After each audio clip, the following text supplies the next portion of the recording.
Yes. Right, we Yay, are it says recording. recording. I just had an issue trying to Oh, record this bloody thing, but we are here. Welcome back, everyone, to another episode. I think 49. I'm not quite sure. And I have a very special guest. This isn't her first time on the podcast. However, you will have only seen her this time on the podcast because our first podcast was about 2.5 hours long, wasn't it, Joe? yeah. Oh my God. Do you know what? I don't think I ever listened to that back. So I was like, what a shit show. I couldn't get it Maybe I on. did. It was 2.5 hours. I think you were actually the first podcast I recorded, and it was 2.5 hours long. And I tried to upload it, and the software just wouldn't even go. So, and you know what? We literally said, like, after the podcast, and obviously I couldn't get it on, we were like, right, we'll do it again. That was like a year ago. And this is the I first reckon it was time we're probably doing longer ago than that. Like, it. mad. We just chat for England, though. So everyone grab a bloody cuppa or three. Yeah, because we are going in. Yeah. We'll make it short and sweet. Short and sweet. But Maybe. well, introduce yourself, Joe. You haven't introduced yourself yet. Oh my God, hi, I'm Jo. Thank you so much. That's the end of that one. No, do you know what? The weirdest part is like talking about yourself because, hello, I'm Jo. I am an online coach specializing in just helping girls look and feel fantastic every single day of their lives. And that's what I do. I mean, what else do you want, Han? And she's very good at it. Joe is we the first episode we did on the podcast, we were talking about so much to do with just like so much about like mindset and like health and fitness, and to think of like where we both were then in terms of like online coaching compared to now. And like we obviously spoke about like online coaching, and I think we've both just been so fortunate enough, and I think a lot of coaches are in the same boat where they've actually benefited so much from the lockdown in terms of business. I mean, you've got your office behind you, which everyone on YouTube you'll be able to see. This is Joe's amazing office space now where she runs all her clients.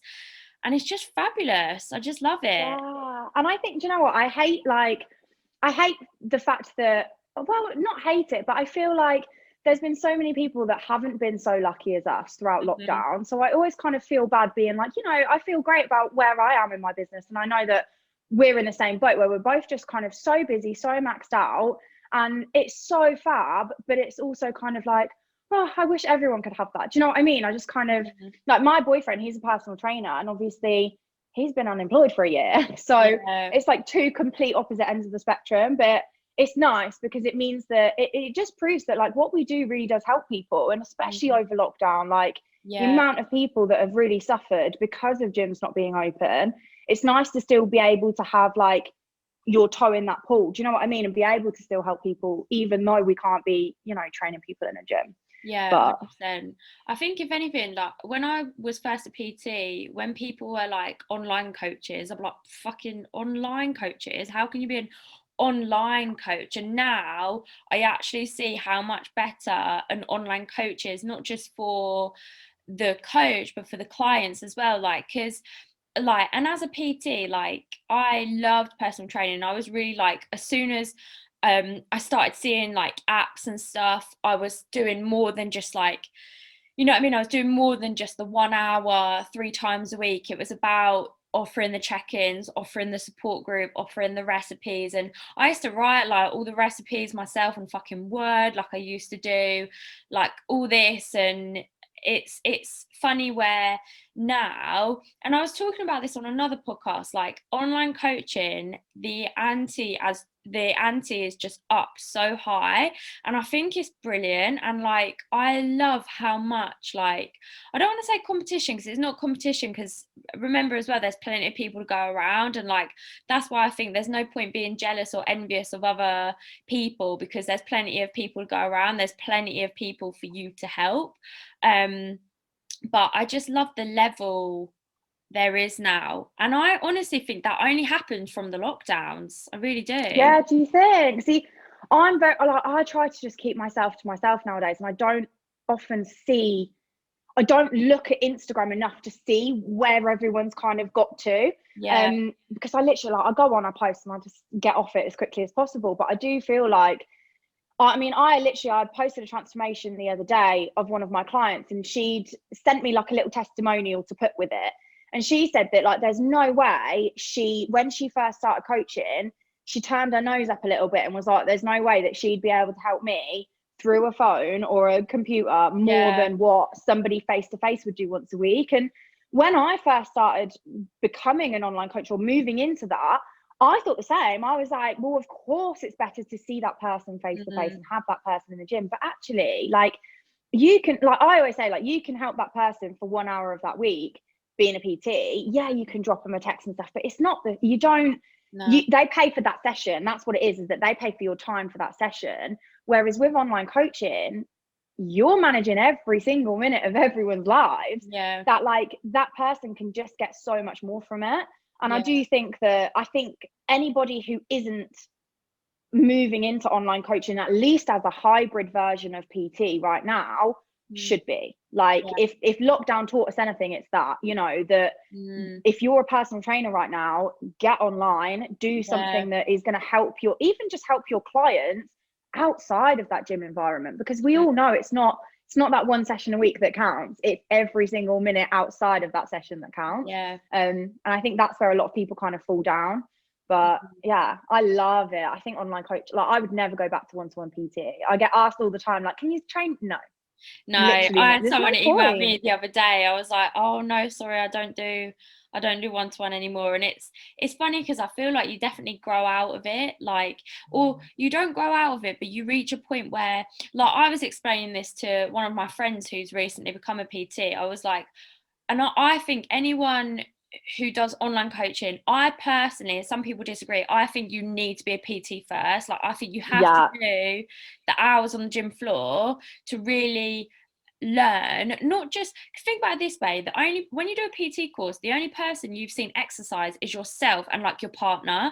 You don't see how 50-year-old Jenny moves, or how 18-year-old Ashley with tight hip flexors moves. Do you know what I mean? I think it's so important to just see things more and get that experience and build that confidence, and I think that's so important. But yeah, like I was explaining to this, like I say, this friend of mine she's gone into PT as well as online, and I was like, that's brilliant, do PT, do your hours. And I was like, you get to a point where, like, for me, an hour of PT, in that hour I could have replied to 10 of my clients, done two training plans, or do you know what I mean? You can do so much more with your time when it's online, and there's obviously still a place for personal training, obviously, but 100%, yeah, like you say, it's just all moving online. And I think that's what lockdowns taught us, is to just like don't well it's hard to say what lockdowns fucking taught us, really, hasn't it? Like, how are you doing now that we're out of lockdown? Like, I mean, out. Yeah, oh my god, well, do you know what, gin and tequila has not been my best friend over the last couple of weeks, but because you know me, I'm like the biggest social butterfly. I'm such an extrovert. I'm always like I'm like, I don't know if you know about personality types, but I'm like bright yellow. Like, I'm so like bubbly, out there, like love being kind of center of attention, all that sort of jazz. And I have actually become a bit of an introvert, and I'm like, this is not okay, because as well, I think a lot of people are in this boat, that people that were social bunnies or quite like comfortable in social situations are now struggling, and it's a bit of a like identity crisis that I was having anyway. And I know I've spoken to a couple of people who have felt the same, because actually, like, I haven't spoken to anyone but my boyfriend, or like people through social media and through like check-ins and that sort of stuff. And I guess we're quite fortunate in that sense, because we've still been communicating quite regularly with people. But like, if I speak to someone in real life, I'm like, why am I so awkward? This is not okay. And I think it got to a point where I was just so comfortable being this like hermit that just stayed at home all day, didn't do anything. Like, I came to having the office help because I got out of the house a little bit more, but it was still kind of like, you know, I'd literally go to the office, back home again, to the office, back home again. I wouldn't even go shopping, you know. I didn't do anything. And so to go from that to like being able to go out in the open and see your friends and speak to people and just have those like social interactions, whether you're in a mask or not. I mean, I'll be honest, the mask was the worst part for me because I lip read people when I talk, or like when they talk to me. So I have no idea what the bloody hell's going on anymore, because I'm like, hello, yes, no idea what you're saying to me. But I think it's been an adjustment. And I was like the first one to be like, let's go on a night out or whatever. Now I'm like, I've turned down a lot of social events because I'm just not here for it yet. And I think a lot of people are feeling the same, but no one wants to say it, because I think we feel like we should be grateful that we can go out and that we can do these things and that we can go and sit in the pub garden with our friends. And I think we all feel like we should be grateful for that. But there's a lot of us, I think, that are just kind of sitting on the fence going, I don't know about that, like I'm quite happy just staying in for now. How are you feeling about it? For me, honestly, I don't really feel much different, because like for me, I think the thing is I said this to another coach, because obviously everything opened, like the hairdressers and everything opened, and I was like, oh, the hairdressers are open. Like I wasn't one of those people that was like hanging on waiting for things. Like obviously there were so many people that rushed to the hairdressers and stuff, which is absolutely fine, and rushed Quite to clearly I have Primark not. and like rushed to Primark and all that. And I just think for me it doesn't actually feel that much different, because I didn't allow it to affect me, if that makes sense. Like I didn't want to, like me for example, obviously I've got Bear, he's 2. I have not been able to take him swimming, I've not been able to take him on days out to farms, and I feel like I've missed out on a lot with him, but I haven't let that affect me, because I think if I did, I'd be I'd be hurt. I mean, I'd be really upset, and I think it would affect me. Whereas I've kind of just said, okay, it is what it is, carry on, sort of thing. And I think that's why I feel okay.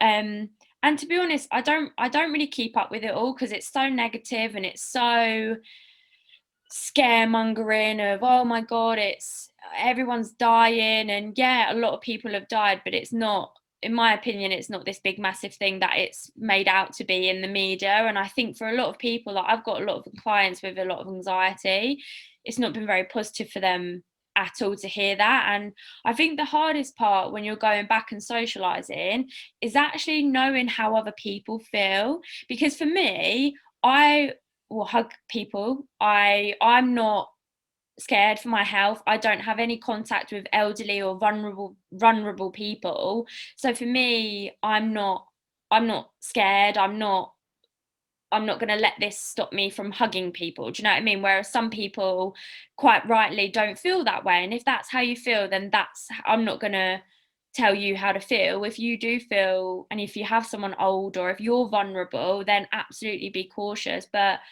like I think the biggest part is trying to see how other people feel and act according to them. Like, oh, do they, like I had a massage day, I went to see my massage lady, and she was like, oh, I won't hug you in the street, like just in case my neighbours see, which is awful. Like imagine, no, she was like, I'll hug you when we go inside, and I was like, okay. And like, do you know what I mean? Go, because I always give her a hug, and why would I not hug her? Do you know what I mean? It's I just don't really try and I don't really let it affect me. But I do really want to, like I said during one of the last lockdowns, because obviously we had the first lockdown and then we were free for like a month, and then we went into another lockdown. And in this last lockdown, I was like, when everything's lifted again, I really want to make sure that I do something, because in between I didn't really do anything. Like I didn't go out for a meal, I didn't take Bear swimming, like, so I was like, now I really want to do it. But again, it's just finding the time to just book and do stuff. And we were talking about it before, a little bit before we got on, it's just feel like there's no time. Like it's crazy. And that's what happens when you're busy and you're working a lot. But obviously we've both, our online coaching has both really took off in the lockdowns. I had a question I wanted to ask you, because I was thinking about this the other day. And how do you feel, like we're going to talk about money here if you're comfortable, Jo, but how do you feel like actually making more money? Like, do you feel any So different? I do not actually make that much money because, right, so this is, and do you know what?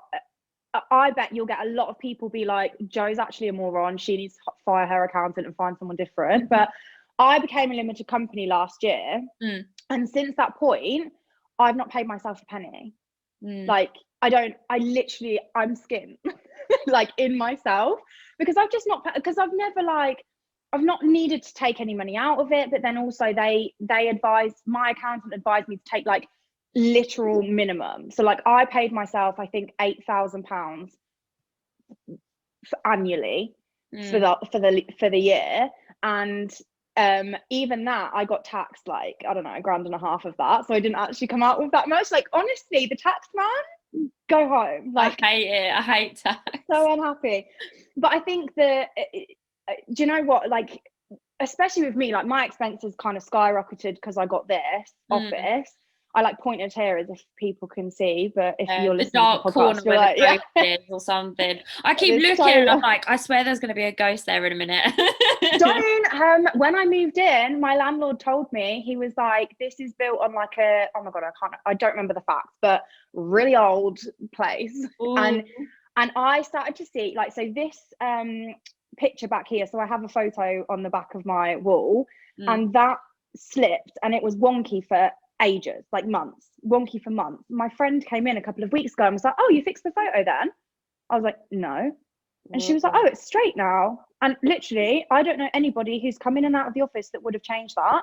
And there's been like a couple of different occurrences where things have happened. And I'm like, no, Jeffrey, the ghost, What's go away. happening? What's Like, happening? well, the problem is that all of it has been so well explained. Yeah.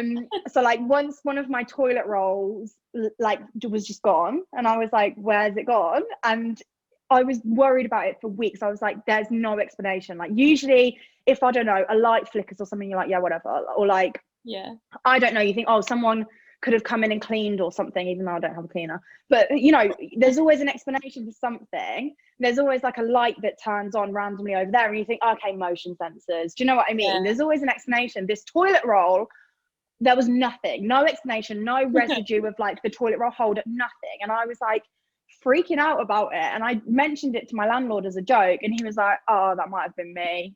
Like, bitch, what are you doing in my office? Get out. Yeah, he's like, I need a shit. I took some loo He roll. literally took the loo roll out, and I was like, oh man. So yeah, no ghost. Well, I don't know, if you are here, hey Han, you're fine. But imagine if it just walked across. You'll have to tell me because I'll cry.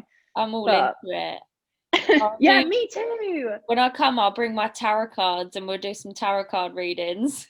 Oh my God, do it. Oh my God, I'm obsessed. Right, next week. No, wait, when are we allowed to see? I don't watch the news. I have no idea what's going on. I have no idea either because I don't watch the news. So I have no idea what's open or where I can go. But we'll Google it after and we'll find out. And I'll come down.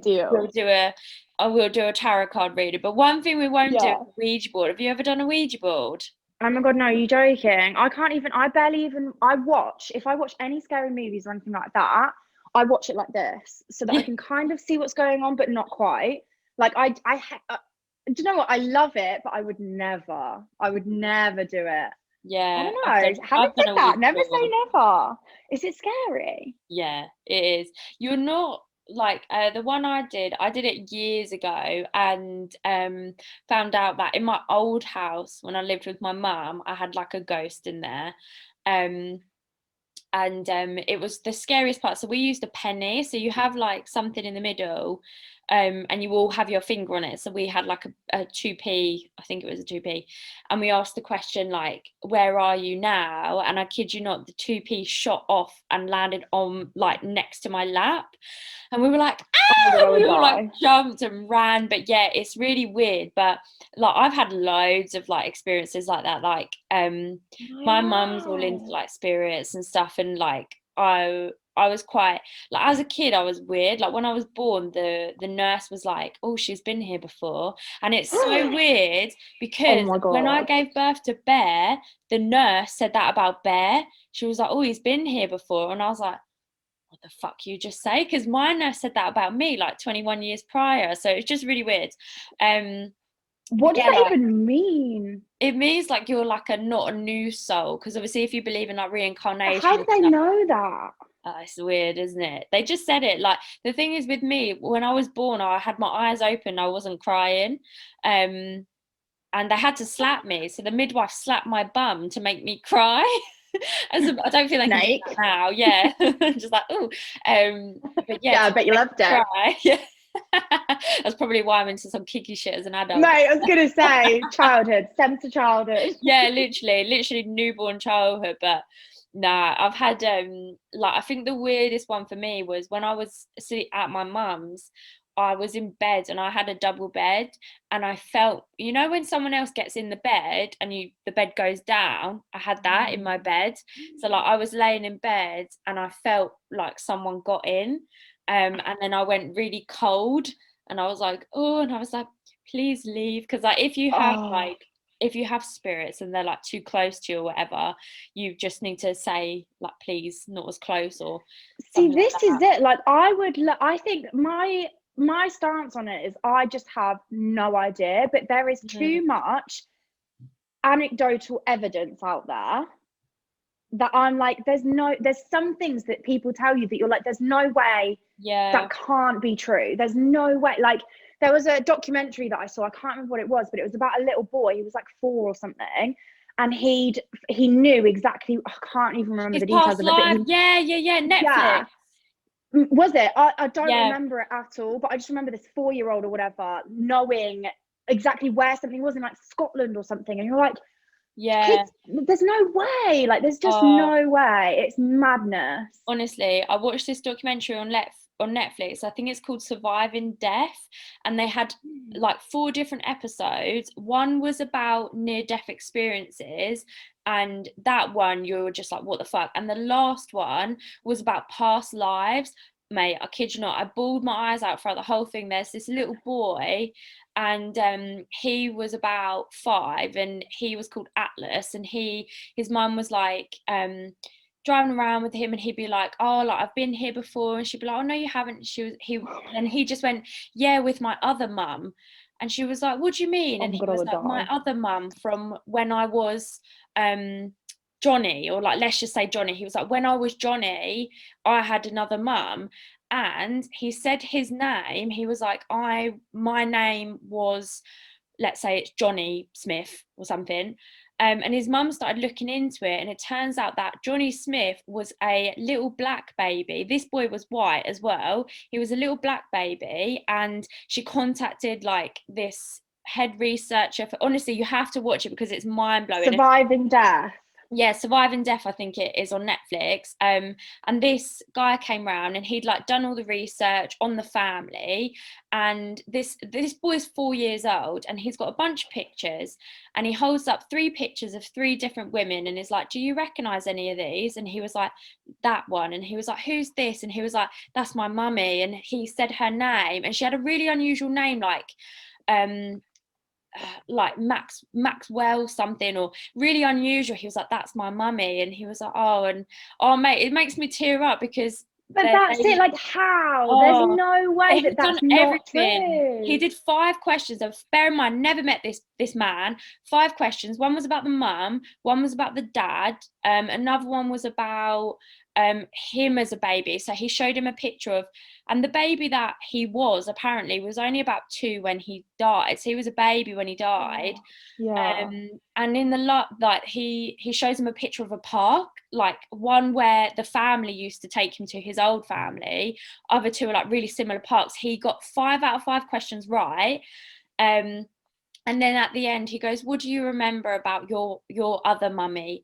And he went, "That she loved me." And I was just like, "Ooh," I was like bawling my eyes out, Oh, honestly.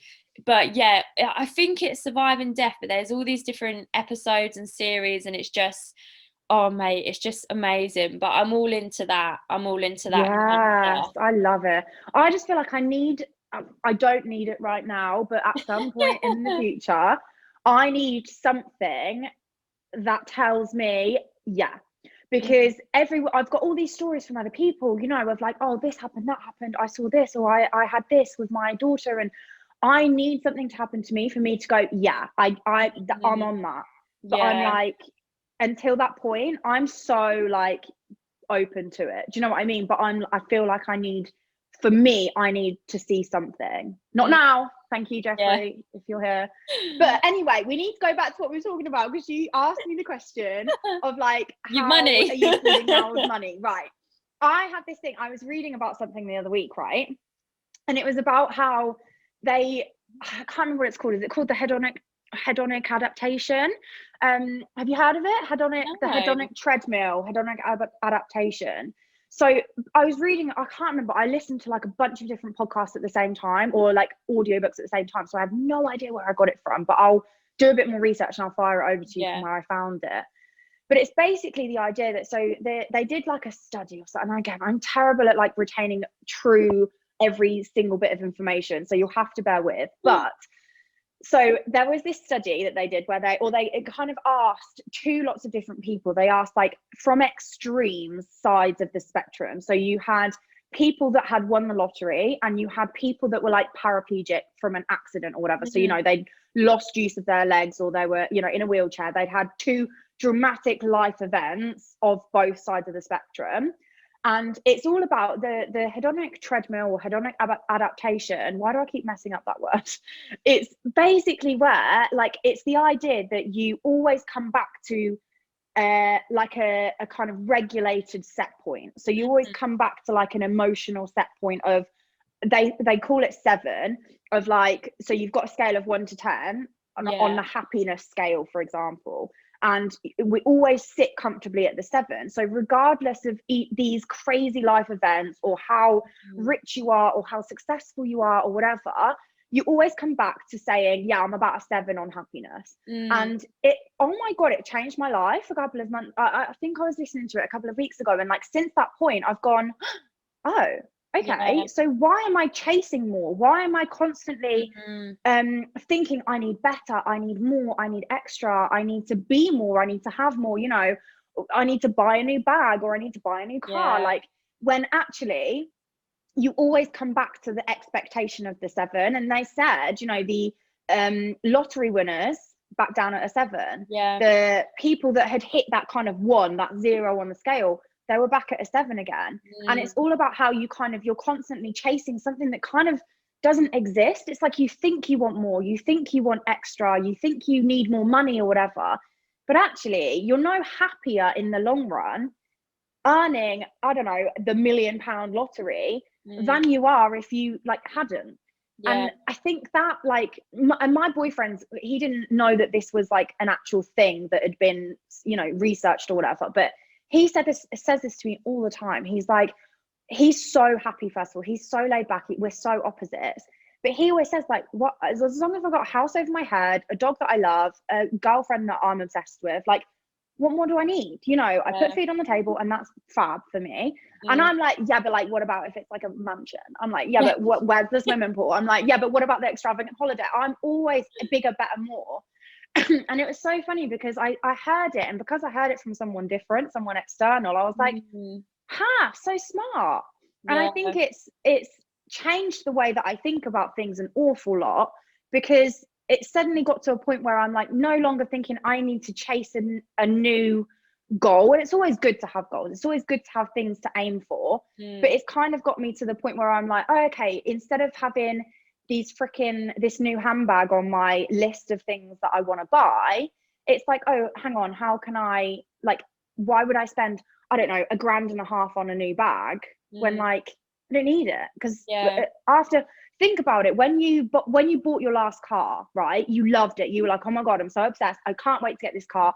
You get the car, 2 months later it's a shithole, you're kind of over it, you're like already looking at the next car you want. You know, you get a promotion at work, you're like, oh my God, buzzing. Or you pick up 3 new clients and you're like, oh my God, buzzing. And then eventually it's like, that's just the norm now. And it's like, you always come back to this kind of point of like, now your expectations, yes, they are higher, but it also means that you actually don't get any more happiness buying a Porsche than you would, like, from, I don't know, say like an Audi to your Porsche, than you would from going from like your first ever Fiat Punto car to, I don't know, like your Fiat 500. Do you know what I mean? Like, you get no happiness boost, no more of a happiness boost than you would if it was just like something. Do you know what I mean? I'm not Yeah. explaining this very well, but No, I just you found are. it mad. Yeah, And I you thought are. that's like really interesting, Yeah, actually. it's so true as well, because like I kind of had it where like I really, and I think I spoke about this a little bit on some other podcast, but I only because it's such a revelation, I think, to me.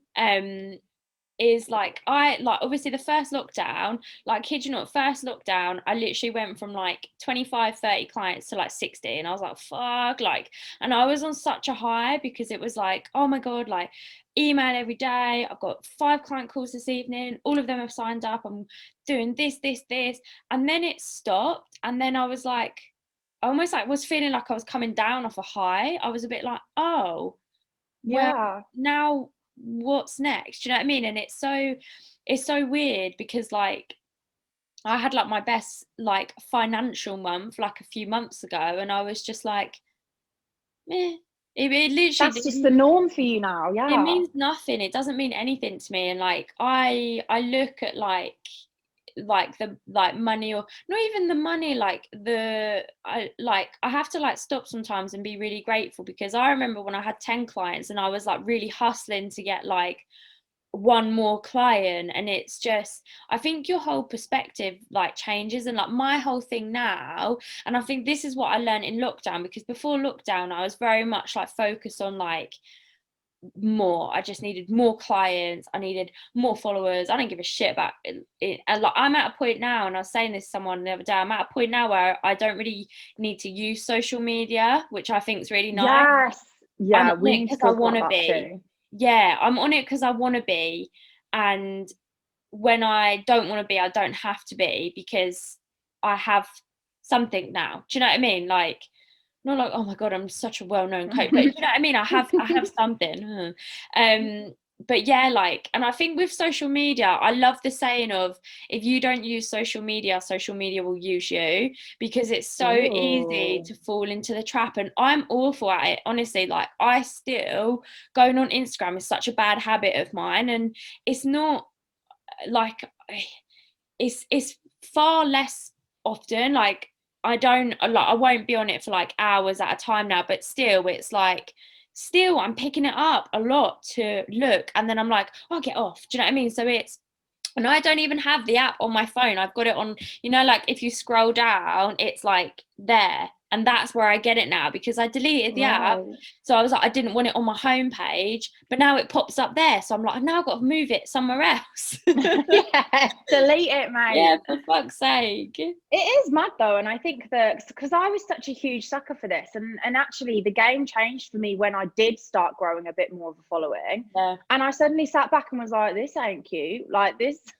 I'm not happy about this now, because it adds so much more pressure as well. And you yeah, think, and I got to a point I have never in my life, Jamie, had anxiety. Never understood it. I was like, what? Like, yeah, cool, you get like what? You get a bit nervous. I don't know. yeah, I had no concept of it at all. And when I like started to grow a following quite quickly, I sat back and I was scared to post every single day. I wouldn't show my oh, face.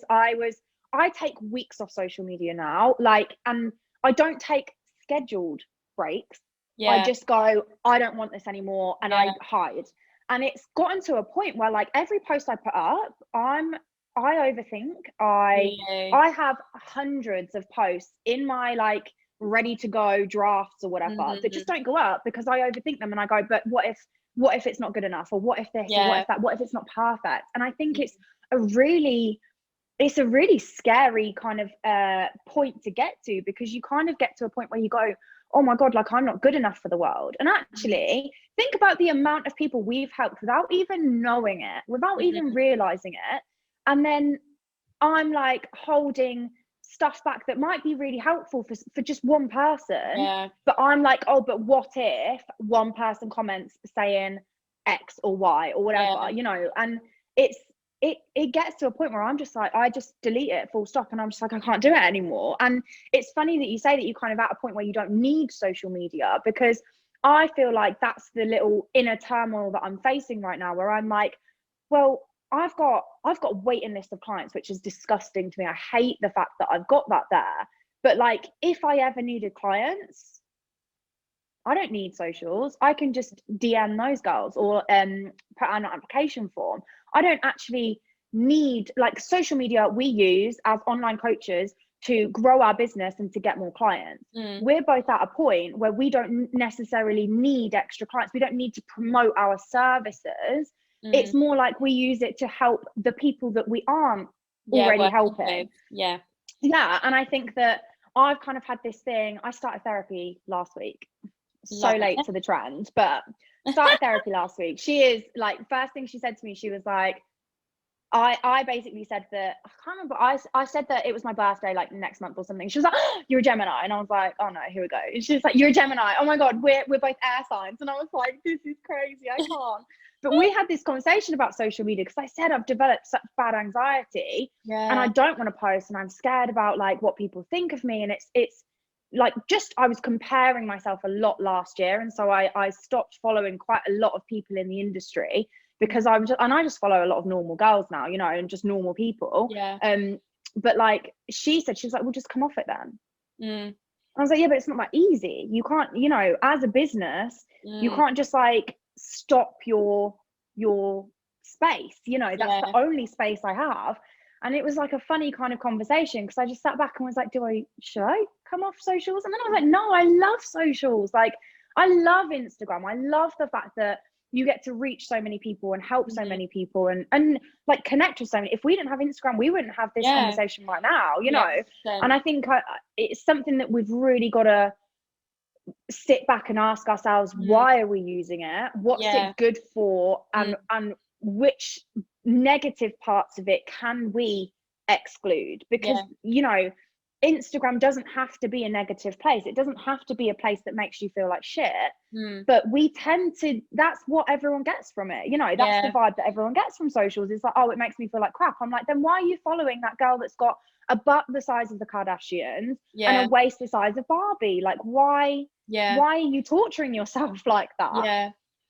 So I think you've got to like definitely do a little, I don't know what the word is, like an audit of your Instagram and decide who you want to follow, who's valuable to you, who makes you feel motivated and buzzing. And I actually put a post out the other day saying like, unfollow anyone who makes you feel like you're less than good enough in your own skin. I got a lot of unfollows and I was like, oh my God, savage. Don't even like, look at that. I don't even know where to find the unfollow. Like, I don't know how many people follow or unfollow. And like, again, with social media, like, I always had this pressure of like, oh, I need more followers. And I think I gained like, I honestly don't even know. I think I gained maybe like 1,000 in like a year and a bit, and that's enough. Do you know what I mean? You don't need to have hundreds and thousands of followers to actually do something. And I think that's what a lot of people, like anyone on Instagram with like a business or stuff, whether that's online coaching, whether that's cake making, whether that's whatever, because as well, like that's where all businesses are going now. Like whenever I need anything, I go on Instagram. If I need a cake made for my son's birthday, Cakes Near Me on Instagram, or Cakes Crawley, Cakes West Sussex, or whatever. Do you know what I mean? Everything's on Instagram. And I'm really annoying, like I've said this before in another podcast, but like with my clients or like someone I know, if they like get into something, I'm like, create an Instagram account. It could be a business, like you could quit your job, like you could fucking make candles full time, like you know what I mean? I just go so over the top with it. But like exactly what you said about like social media, coming back to what you were saying about like having that post anxiety, was that after, like, because obviously you boomed from that one Slimming World video, didn't you? So how many that was did you have before? Oh my God. So literally like before, so I'd been holding off on posting that Slimming World video as well, Slimming Club video. Slimming Club with. I'd been don't want to get sued. So I held off for a good couple of months on posting that, and then I just thought, well, why not? And I had about maybe 5,000 followers, around about maybe 5.5 within 4 days from posting that. So that was on a Wednesday, because it was around Wednesday. by the Sunday, I don't know how many days that is, I'm not very good at maths, but by the Sunday, I'd hit 10K and done a 10K post, like, oh my God, cray, and like saying thank you so much. And then I'd hit 15K. So I'd gained 10,000 followers in the space of like 4 or 5 days. Yeah. And oh my God, it was like my DMs, I couldn't even tell, because it only says 99 plus, but that I could scroll for days on that. Like I had emails, DMs, it like tags, like my Instagram was nuts. And like at that point as well, that weekend I'd gone to Wales for the weekend to like my favorite little cabin. It was like my favorite little place to go. And I follow them still. I really want to go. Oh my God, I'm going there this weekend. Oh, I'll send you some lovely. pics. It's honestly, it's so lovely because it just feels like you're completely alone. You're away from the world. There's nothing there. But I remember I was on top of that mountain, because it's a little cabin with a hot tub on top of a mountain. And I was there and I got a call saying, basically like Slimming Club has been made HQ has been made aware of your post, and like they're ready to rain down on you, so you better have a good lawyer. And I was like, and I bawled my eyes out, deleted the post, which was like, at that point it was over 100,000 views, which is good for us. Like we're used to maybe 100 odd views. Do you know what I mean? It's like, for me, it was like my biggest achievement that ever existed. And then boom, I'd had to delete it and like remove all evidence of it. And I was just so upset. And I thought I was going to go to jail. And I was like, oh, I would not do well in jail. Look, I can't survive in jail. Like, imagine me in jail. Are you joking? Not survive. So I was literally like, oh, it was awful. And then from that point, I was on a high for a couple of weeks. I was like, oh my God, this is amazing, because I've always wanted that swipe up. You know, I always wanted that 10K. That's the one thing I want. That's the one thing I want. Babes, I barely use it, to be honest. Like, I've been there for years. That was my goal. I was like 10K just for the swipe up, and that's it really. That was the only milestone I had. I don't use it. You joking? I'm like, oh, swipe up if you want to like do nothing, because I don't have anything to show you. But it's literally like, I mean, it's handy to have if you're like, I don't know, you just want to direct people to something, but it's not all that, not all that. But at that point, it was like, when I hit 10K, I was like, I didn't need anything else. Like, I don't actually want, because as well, you've got to remember is that, like, say if you've got 5,000 followers, that's a lot of people that have got their eyes on you. And if you're engaging with them, if you're promoting really good content that they enjoy, you could have 5,000 clients from that. If I've got 20K followers, I'm not having, where can I put you? I can't put you anywhere, you know. We can't, and I think this is one thing that I do really struggle with, because now that I do have a little bit more of a following, I now also have a lot more I guess inquiries and people that want to work with me, which was great and is so great and is so like nice, because it's like, oh my God, like I can help so many people, but there is really only so many people we can help. So you get to a point where like all of these people are now lost in the noise, because I can't put them anywhere. And it's the thing that I'm struggling with is like the problem of like, when you get to a certain point where I'm sure you're at as well, where you are essentially fully booked, and like fully booked for a while, we imagine, because we don't know how long people stay for, but like all of the other people that want to work with you, like where you can't just let them wait forever. And the one thing that I struggle with is like, I never want to, and it's funny because you posted about this today, I never want to be that girl that has to go for an app, or not an app, but like a low cost, like £10 a month subscription, or, you know, those programs. It's getting to a point where like, you kind of think logically that's the next step, is like, right, okay, all of these people I can help for a lower service until I've got the bigger service ready for them. But the girls that come to me are the girls that slip through the cracks of those programs. The girls that come to me are the ones that have been let down by people that haven't had the support. They haven't had the mentorship and the coaching that coaches provide. And it's like, you say you've got an online coach who shows you how to do a workout in an app for like 5 exercises, and then doesn't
yes, or like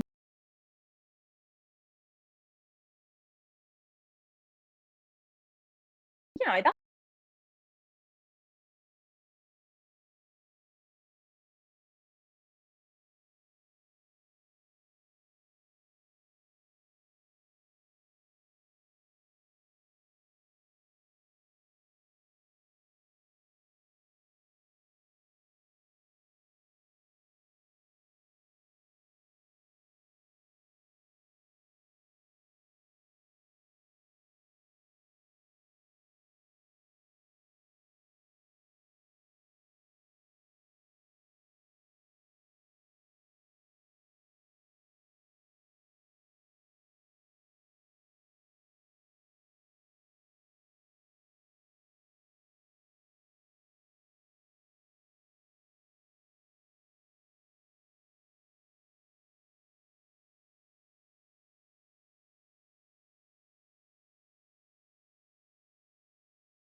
The first lockdown happened. So the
like multiple mad.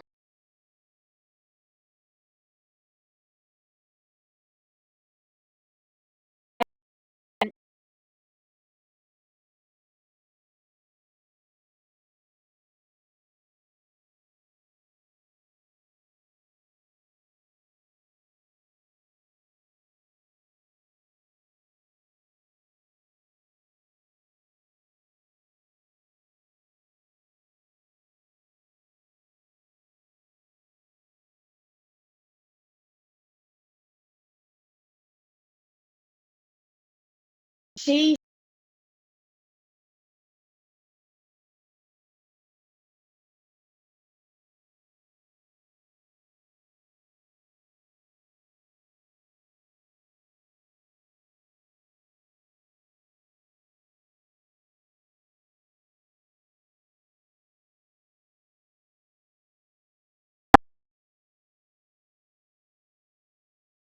said, but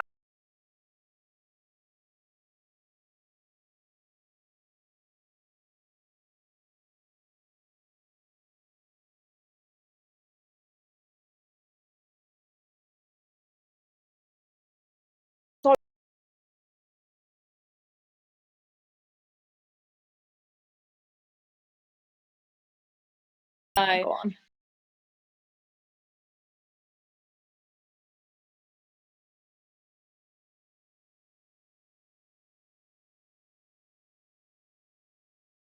I think we were definitely something. We'll have to find out. We'll go to like a medium or something when I see you, and we'll figure out if Oh my God, if don't, our because paths I'm so cross. scared.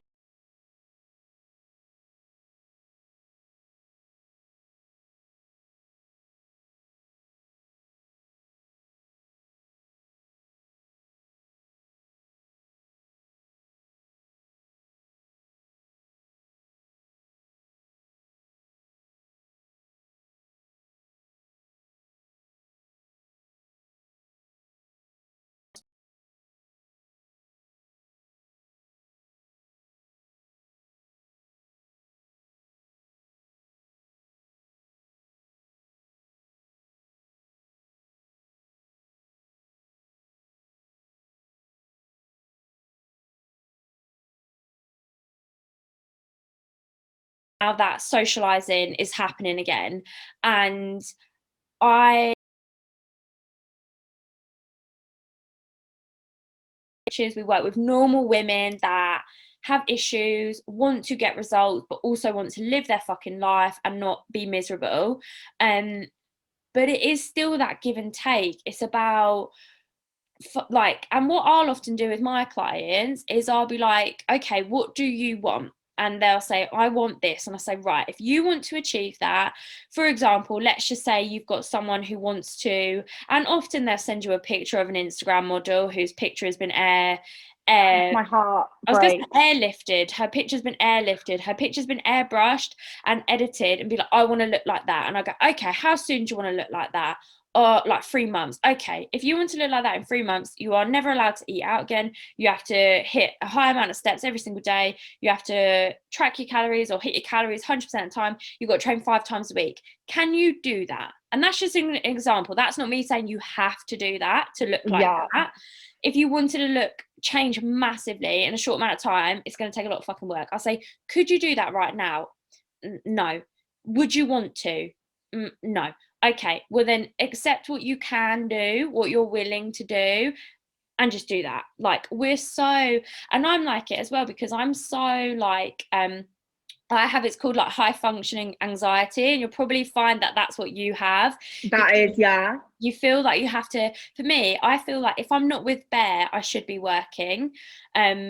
Like, and I spoke about this on Instagram and a podcast, but I physically couldn't have a bath because I would not allow myself to have a bath. I'd be like, no, I can't have a bath. Yes. It's too long. I've got to work, I've got to do this. And looking at like my own self-care has, for me, it has been more about taking time off, but also being more productive with my time. So doing tasks that actually matter instead of scrolling through Instagram, or just doing little things like doing this podcast, for example. Do you know what I mean? Doing the podcast or whatever. But it was, honestly, it's so, and a lot of people don't get it, but like, honestly, trying to, and a lot of people I find have actually had this more so when they're working at home, because their laptop's there all the time, and it's like, yeah, well, that's what, and I'm sure you've Yes. probably noticed it. I'm sure you've been a lot better now you've got your office, because Yeah. you find now that once you leave, you can like switch off a bit. No, but I have found it a lot. So I'm really quite strict with myself now, and I will, I'll be here until super late.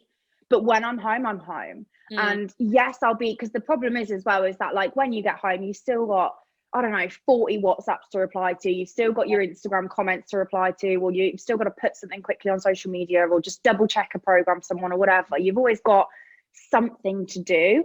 But I'm like so much more strict with my time now. And like if anybody, like I used to be like, if someone messaged me at midnight, I'd reply. If someone was like, oh, can you just add another day to my program, I'd do it at like 1 a.m. Do you know what I mean? And it was just getting stupid, and it was getting to a point where I could not switch off. And I'm not really a switcher offer anyway. Do you know what I mean?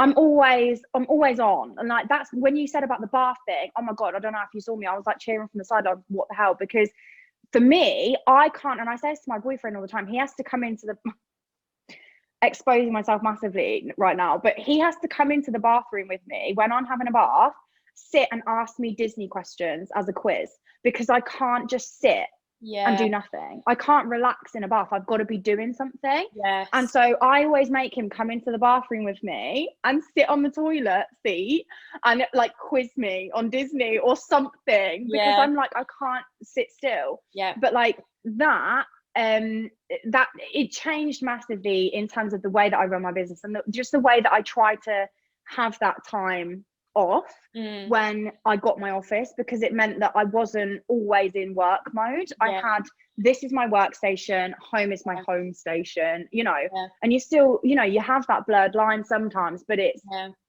much more structured now. But when you're working from home, oh my God, and everyone in the, you know, during the pandemic, I'm sure has struggled with this as well, where like you don't have that separation from work and home life. So it's really, there is such a blurred line. You know, you're doing your bloody work from the laptop on your dining table next to the fridge. Like you don't have a space for it. And I mean, complete side note, but I'd say if you are working from home still, get a separate space, even if it's just like a little kind of corner in your bedroom or something. Have it so that you're not on the sofa, on the dining room, on the dining table, or in your bed, because that's what I used to do. So many of my, like, if I was doing voice note check-ins, when I used to do like non-video check-ins, I'd do them on my bed. I would literally work from my bed.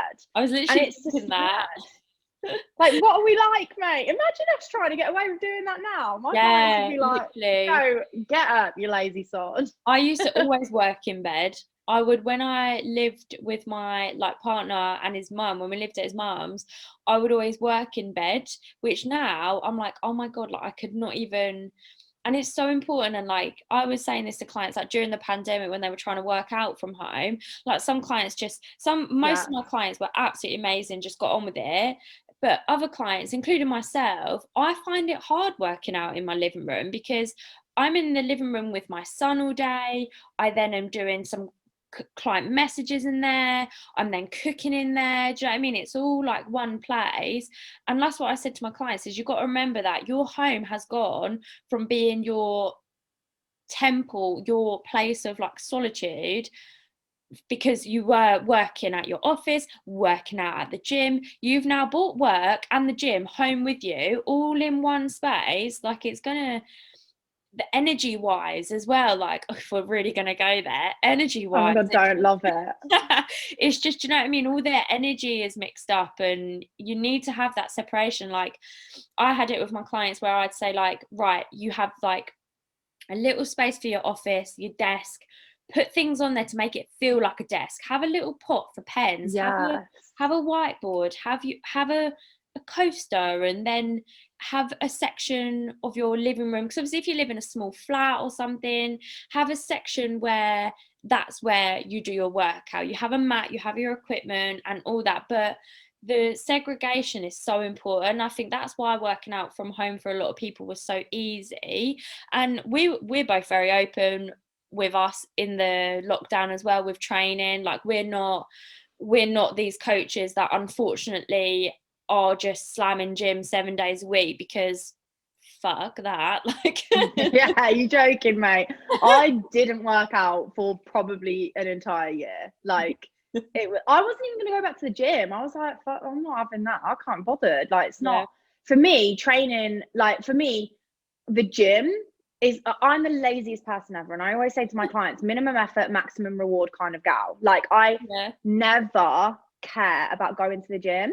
But having said that, I've been back to the gym now for the last couple of weeks, and oh my God, I'm a new woman. I'm like, bitch, get to the gym. You'll feel like a goddess. Like you will feel like a badass afterwards. Yeah. And like, I think that for a lazy gal, I'm always like, look, 3 times a week, mate, you're sound. Don't be doing 2 hours of HIIT workouts every single day from your mat in your living room. It's not worth it. Like it's so, you've got better things to do. Like watch Netflix, sit down, live your life. Do you know what I mean? Self-care, whatever that is, whatever your self-care, do your self-care. It's funny, isn't it, how like how less really is more. And I think that just evolves like as you get more experience as a coach. Because when I first started coaching, I was honestly, when I first was a PD, I didn't fucking understand calories. Like I learned about it in my PT course, and it was like, right, energy in, energy out. And I was like, in my head, I was thinking, clearly they don't follow the people I'm following on Instagram, because it's all about being paleo. Sugar makes you fat. Cardio, fasted cardio, high reps, la la la. And it really wasn't until I got into it and I realized as well, like the clients I work with, it's all in their head. It really is. Yeah. It's all about sorting out what's going on up here to then lead on to other things. And what you were saying earlier about, again, coming back to like social media and like followers and helping, like that's what I think of now, like when I post, because I like went through a phase where I was like, oh, I need to like really grow, I need to have all these followers, and I really don't care.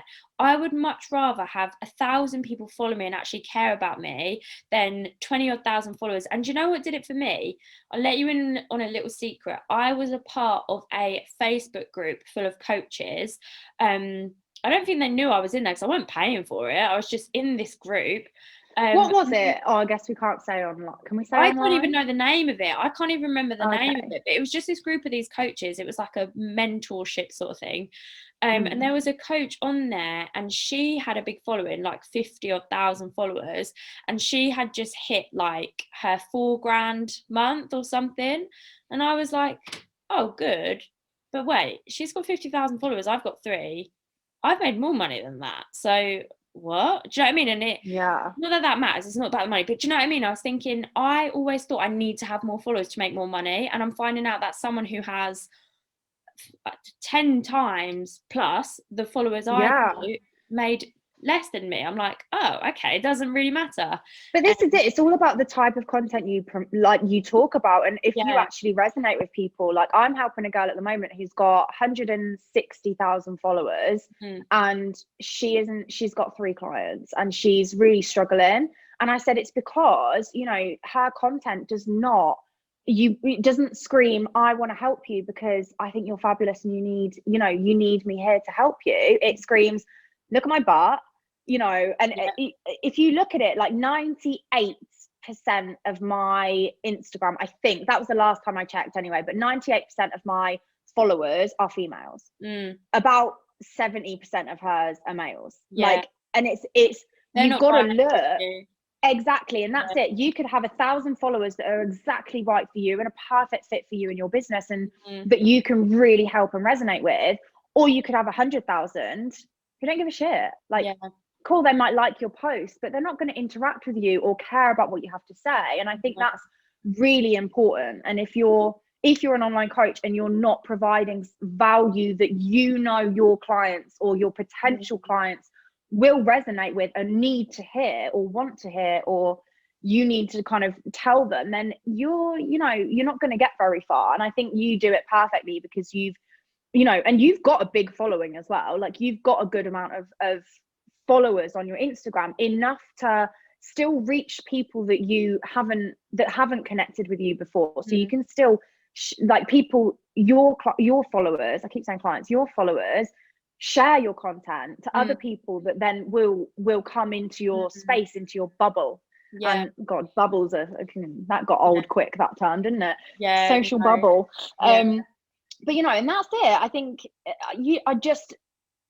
I don't wish I had less followers, but I do wish that I didn't feel so much pressure for the people that I've got to feel like I need to be like, I don't know, posting really super all valuable content all the time, because it makes it really hard. But I think you're right, like followers does not equal success in your business, but also in helping people. And I think you attract, when you have a lot of followers, like say you have 50, 60,000, 100,000 followers, you are going to attract a lot of the people that do just want that quick low cost program that isn't the right fit for you in your business. Whereas us, we can kind of still have those people that have fallen through the cracks and don't give in to the shiny. That's what it is. If you've got a one you've got 1 M on your profile, or you've got like 100K on your Or a blue profile. tick.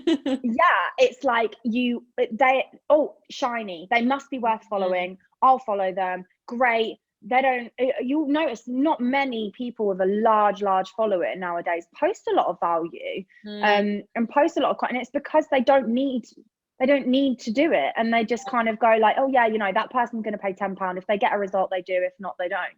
Who cares? Whereas we care about every single person that walks through the door. And I think that's the difference. I think it's you're always going to have, I feel like we keep going on tangents, but you're always going to have, like, if you've got 100,000 people on your really small group program, not group program, but like automated program, of course you're going to have 10,000 get incredible results and rave about it and shout about it. That's, ratio wise, nobody sees the 90,000 odd that fell through the cracks, that we have to kind of pick up and bring their confidence back up because somebody else kind of fudged them over.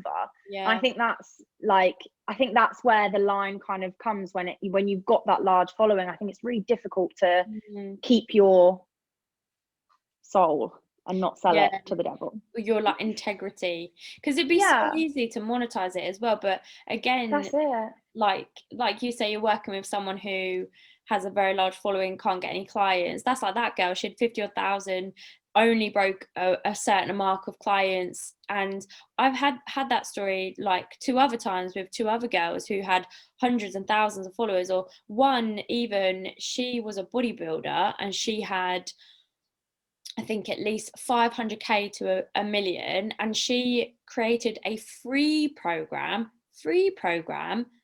2 people bought it, or like none, literally a free program. Only no. I think she got 2 downloads in like 2 weeks or something silly. And it's crazy when you look at it like that. And absolutely, like, following and it doesn't equal happiness. Like, you really have to find your happiness. And again, circling back, I think that's what I've learned this lockdown, is just to do things that make me happy. Like, I want to travel more, I want to learn more about myself and do more, and like just find what I am like passionate about. And for me, like, I'm a really like empathic, I think is the word. I'm a really empathetic. Like, anything to do with animals or kids, like, obviously this month I'm running 5K every day, raising money for Azalea's family, and that for me. Oh my god, I didn't know you were I thought you were just a mad woman, like, running 5K for the hell of it every day. I was like, she is nuts. No. But now that you've said it's for charity, I get it. I mean, fair play if you did do it just off your own back, but I could not. No.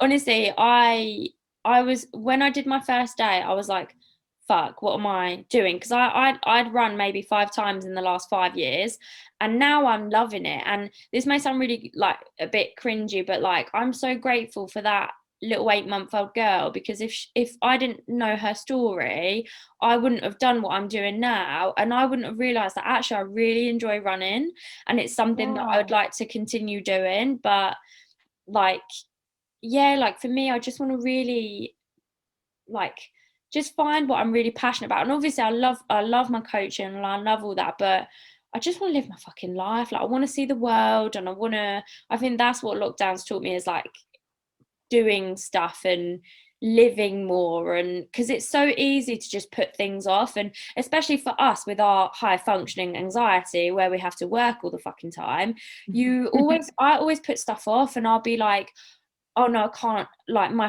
friend will ask me to do, oh no, I can't because that's the day before my check-ins, so I can't because I can't drink, so I've got check-ins. Or, do you know what I mean? I think it's so important. I'm holding my retainer, which is really gross, sorry. Love that. See that? I didn't notice. I was looking at my teeth in the thing, I was like, wow. Oh my god, so jealous. But yeah, like, I'm just going on a massive tangent again, but honestly, I know we could just talk forever and ever, but I'm doing a thing to end my podcast now, which is, I'll ask you 3 questions. One is, what will you advise people to do for their Like, what's one thing you could advise someone to do to take care of their mind, their body, and their soul? What are 3 things? 3, so one for each. One for each. Oh my God, okay. This is so on the spot. You should have DM'd me these questions beforehand. Okay, so one thing that someone can do to take care of their mind. Honestly, go for a walk. Like, I did not realize how powerful going outside was until lockdown. Yeah. Like, I was always like, oh, whatever, outside, like, I hate the outdoors. But like in the first lockdown, I started going for a walk every single day because I just thought I need to get out of the house and I just need to do something. And I started doing it, and I noticed the days when I didn't, oh my God, I noticed it. And I think that there's something so powerful for all 3 of those things, actually, just getting out and going out into some fresh air, getting some vitamin D, clearing your headspace. Like, I think it allows you, and do you know what? Going out for a walk without headphones. Yeah. Because when you've got earphones in and you're listening to a podcast or you're listening to I don't know, music or whatever, you don't allow yourself time to think. And so you're still not really present, you're not really in the moment. And I hate the like, oh, you know, being present, but like it's true, you're not. You're always, you've got something going on. You're concentrating on something else, whereas stuff in as well, that's what it is. Yeah. And it's like sometimes like just going out and listening to the freaking birds, or sorry, oh my God, there's a human. It's a human, not a ghost, but there's a human on that. Can you see that? I don't know, he just, oh, you can't see the window, he walked past that window there. That literally scared that out of me.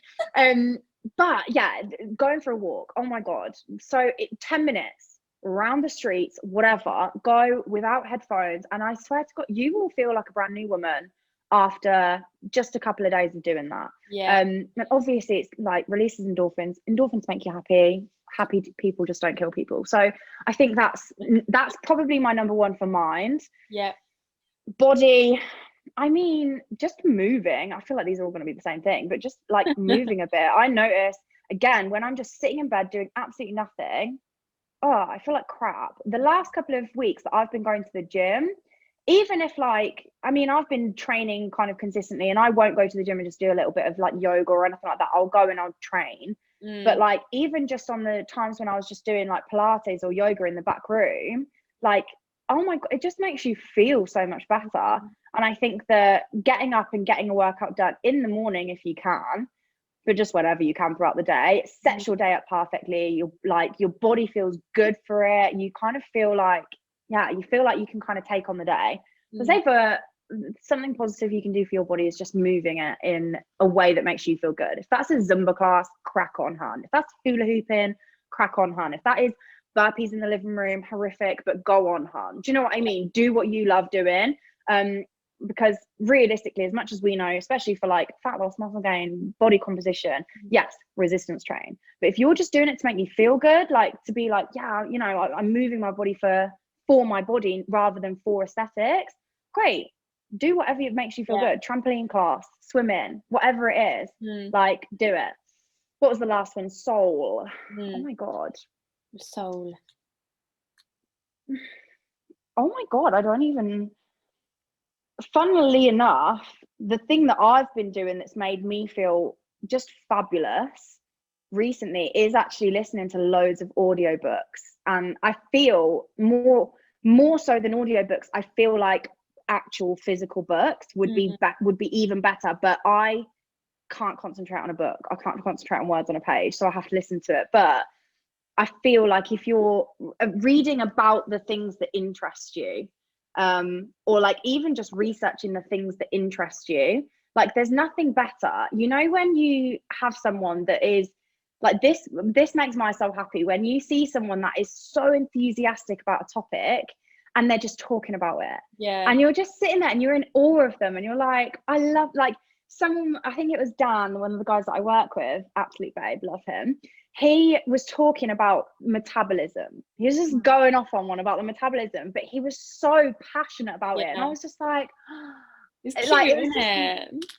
It warms my soul so much. And I feel like if you just keep reading or researching or developing like something that you really, really care about, that you really love, researching or looking into or whatever, then that, I think that sets my soul on fire. If I find like that happiness, you know, the hedonic treadmill I was talking about earlier, when I listened to that, I couldn't get enough. I was like, oh my God, this is incredible. Like, this is a complete revelation. I think you get that from reading or listening or whatever to things that interest you. And then that has a knock-on effect. And I think that sets my soul on fire. But what about you? Has anyone ever asked you? Oh, no, they haven't. Do you know what? It's funny because very similar answers I got on one of the last podcasts I did with another coach called Brandon. I'm pretty sure he said all of the ones you said, which is so interesting. But I'll do mine since you asked. Okay. Mind. For your mind, I want to say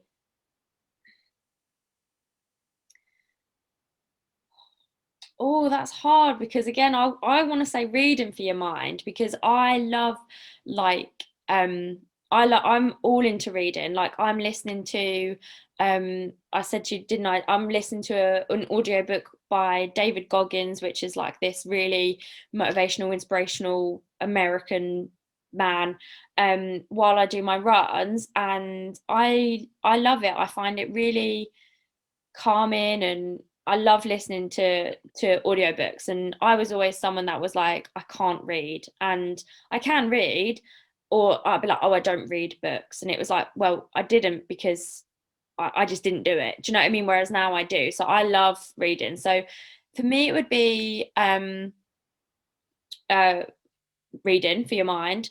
For your body, I'm going to say a massage because I had a massage today.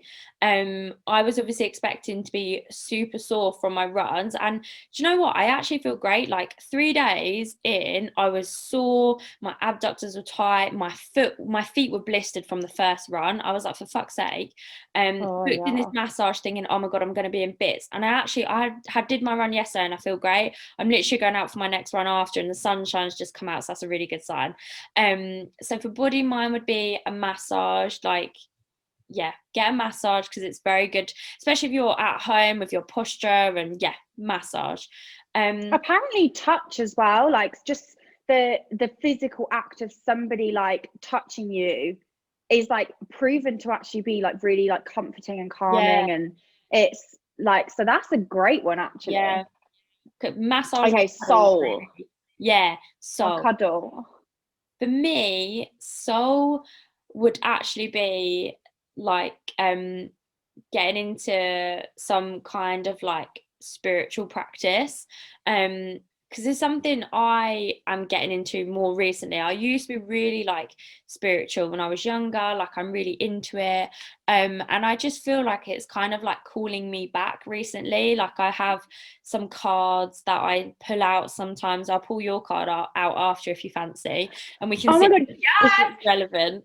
But yeah, like some form of like spiritual practice. I think if you're drawn to that right now, do it, because it's like a sign, whether that's buying a pack of tarot cards, whether that's getting a crystal. Like I'm crystal mad, like I love crystals, or like even like houseplants. Like houseplants are so lovely, like to have something to take care of as well. Like if you're someone, and again, this is like same with like what they do with prisoners, like they give them a pet, or they give them like something to take care of.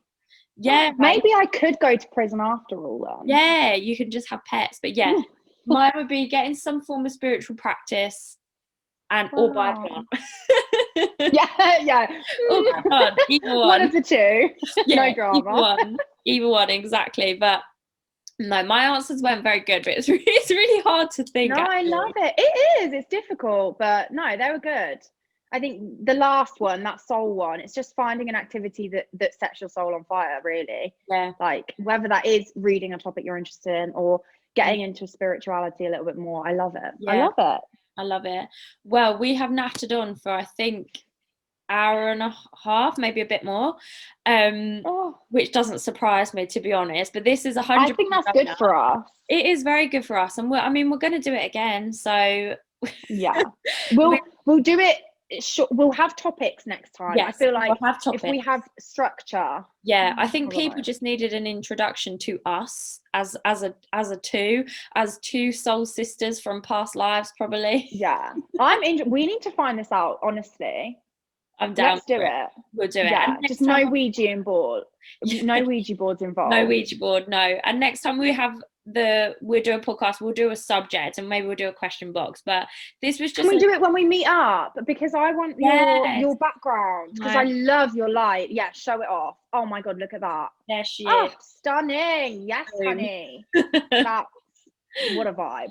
Well, until next time, my dear, thank you very much for coming on the podcast. I will put Joe's Instagram on the comments, but just tell everyone where they can find you, my dear, so they know. So you can find me most of the time on Instagram at Jojo Biceps Banter. You can spell that in the little description. I'm also very briefly on YouTube. Just type in Joe Kearney, Kearney, and you will find me. Awesome. Thank you very much again, my dear. Thank you, gorgeous. Bye.